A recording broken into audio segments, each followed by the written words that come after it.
My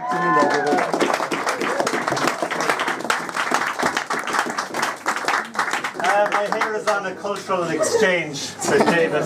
David's hair goes to Guildford, my hair comes here to Paris.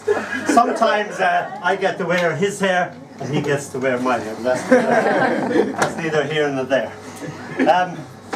This is a delightful little ditty called Autopsy. Autopsy. You made the opening incision with almost clinical precision. Took the heart out, found it wanting. Took the top off the head, removed the mind. What exactly was it you were trying to find? I looked at you with sad eyes that said, it wouldn't have hurt half as much if you'd only waited till I was dead. Thank you. Oh, the apple of my eye. Although I loved you more and more, you were rotten to the core. I don't love you anymore. David, Marie, are you still following me? Wait. Yes. D'accord. This is called Snowfalls. She wakes to a morning with no reason for living, cries in the mirror to be forgiven, puts on her makeup, takes off her clothes, sits there and bleeds until she can't feel, the blood in her hands grows cold. Cat cries to be fed, the batteries in her Walkman go dead, the Rachmaninoff stops. A letter she will never read drops in the welcome mat. Somewhere a mobile rings and stops. A member of a minor political party looking for her vote rings the doorbell twice, slips on the ice and ruins his coat, curses. A man laughs at another man's joke. It's a big laugh, he's a big bloke. Laughter invades the square. A friend calls for her to go on a blind date. She does not hear. Snow, snow, snow falls. Thank you. This is called Dessert. Tongue stained with blackberries, we collect kisses, falling into ditches, being stung by nettles. Your dress snags in a briar and you cry out in mock horror. I cut my way through the tangle of thorns as if I were your prince. Charming me, you undo your buttons as you step out of your dress, as if you were stepping out of yourself. Your dress hangs like a chrysalis. You let down your golden hair and we make love then and there. A tractor and some cows go by. We laugh and try to hide. The sun beats down on my bum. We giggle and come. Return to the big old dirty town and turn our blackberry picking days into luscious winter jam.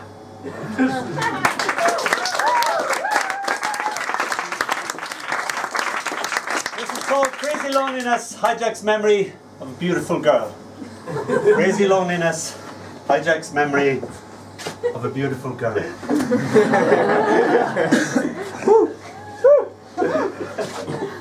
I forgot it now after doing that. I shouldn't have done that, but now I forgot it. I have to check up the back of the book. It distracts people. Yes, yeah, the hair does distract, all right. Last night, I missed you so much that I made love to your nightdress passionately. Now your nightdress hides from me, slinks under covers and pillows, avoids my eyes. I can't take another night without you. Your nightie can't take another night with me. I am holding your dresses hostage, threatening them with kisses, caresses if they make one false move. Your other clothes tremble in the wardrobe. Come back to me. Zorro, did you dress yourself this morning? Yeah? Who else is? Because this is called Clothes Have No Memory. Your most prized dress must confess that it cannot remember the swell of your breast, the rise and fall of your breathing. Clothes have no memory. It is winter now, and your summer frock has totally forgot. So have I.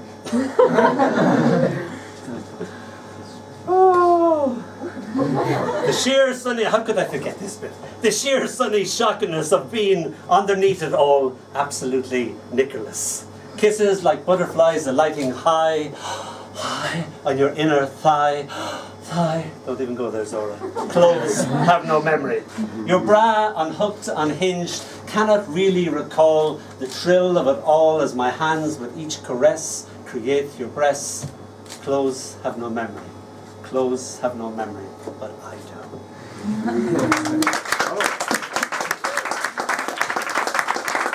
that's the last time I'm going to play with Zorro's here if it makes me forget myself. Too distracted. When they made you, they broke the mold. I haven't gotten this in the book, so I'll forget it. So I sit and gaze, amazed, as you create a rubber mold of your vulva. You ask me what I think. I blink and grin. It's something else, but what's it for? It's for you, because I love the things that you do to it. For years, your masterpiece held pride of place above our mantelpiece, created heated debate over how much was too much or how far was too far, or as Zorro said, it ought to be allowed. It always made me smile. People were often affronted, but you, being you as was your wont, proudly declared, I am not ashamed of my cunt. Years later, we broke up and it ended up in an attic, covered with dried wild flowers. I wrote and asked if you wanted your vulva back. You wrote back and said, oh yes please, in big bold capital letters. And so, like a Rosetta Stone, it was returned to its original owner with a little note that said, thank you for the gift of this and for loaning it to me for all these years. It was greatly loved and greatly missed and sealed with love with a single kiss. Thank you.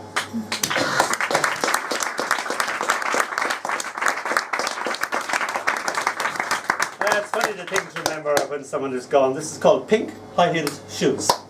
Somebody asked me to write a poem called Pink High-Heeled Shoes, thinking that I didn't have anything like that, but I actually did. So, I remember drinking pink champagne from your pink high-heeled shoes. I remember making love with you wearing only your pink high-heeled shoes. I remember how your pink high-heeled shoes became candle holders, ashtrays, where you stashed your hash, deadly weapons and a row. And you asked me, do I remember your pink high-heeled shoes? Do I? I do.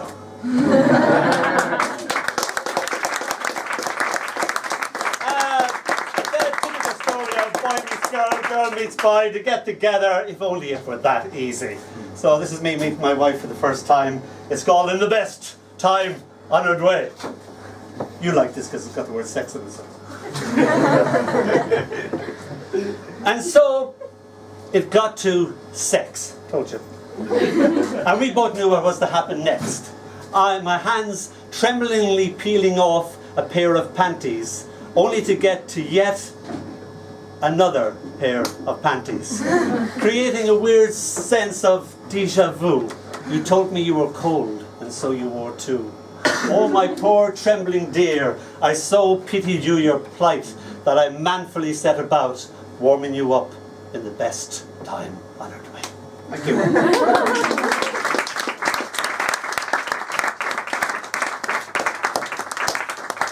Thank you.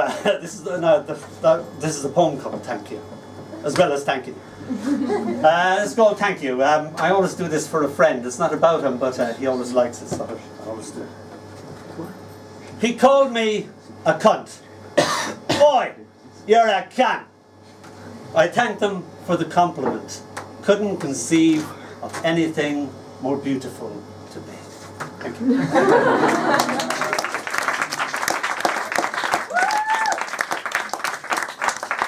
One of the nicest things about having a heart attack is, as you can see, surviving it. So yes, I'm fat and 50-ish, but I'm not dead. So there is that.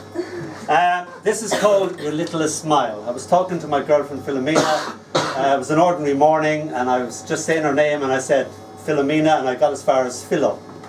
And then the world went away.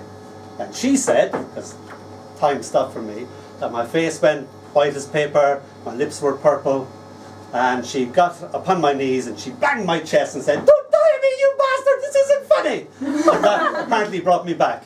And I came back and I said, Mina. So this is what this was like. Your littlest smile. Death, rather diffident, rather shy, comes to me and says, it is time to die. Okay, I say, when? Now! Like this moment. Whoa, this second. I struggle with my heart attack as death, feeling bad about it, repossesses my artifacts. Outside, a van pulls up with neat Gothic script. Death removals. It spells out in big bold letters. I like it. Death's got style and a nice smile and is a kind of groovy guy. Or is he a lady? Boy, it's hard to tell. This heart attack hurts like hell. Okay, boys, take it all away. Death's little helpers, all big bruisers, all over 6'2", former nightclub bouncers all. They take away the blue sky under which I first kissed you. They take away the little day-to-day things I always loved. The shape of your mouth, your continuously falling hair brushed impatiently away from your eyes, the smell of your perfume in an empty room, the littlest of your smiles I had saved for a rainy day. Meanwhile, like a living Houdini, I had done it, somehow wrestled out of the heart attack's straitjacket. Damn, Death spat in a peevish manner. How in God's name did you do that?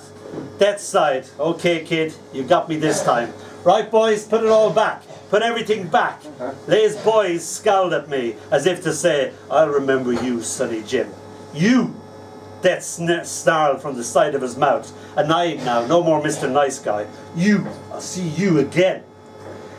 A tear trickled down my cheek. Unable to speak, all I could do was glance down. Your littlest smile clasped tightly in my hand.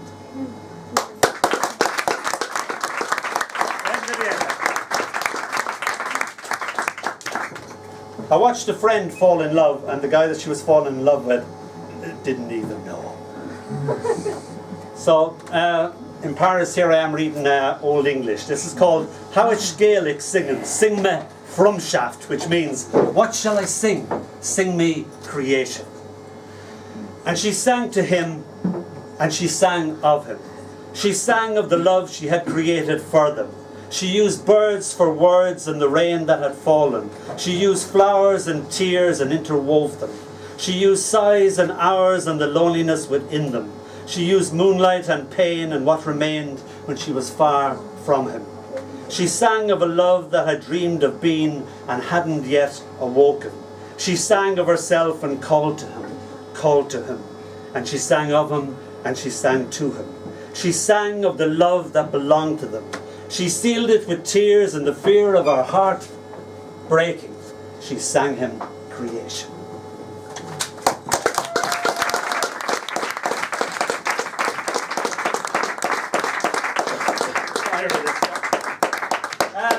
We are very admiring of Zorro's blog work. We like it very much. And he's obviously married to the internet, so I wrote him a little poem.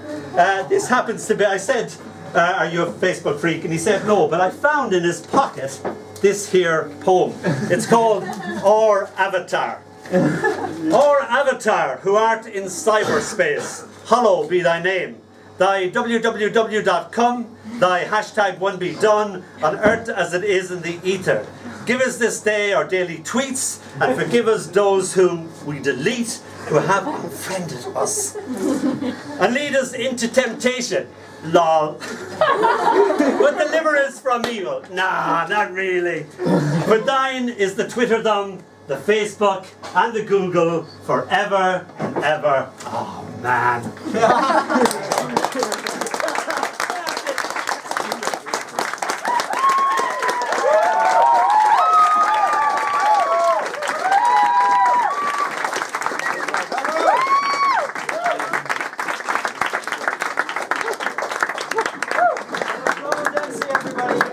Dónall Dempsey, I know that guy.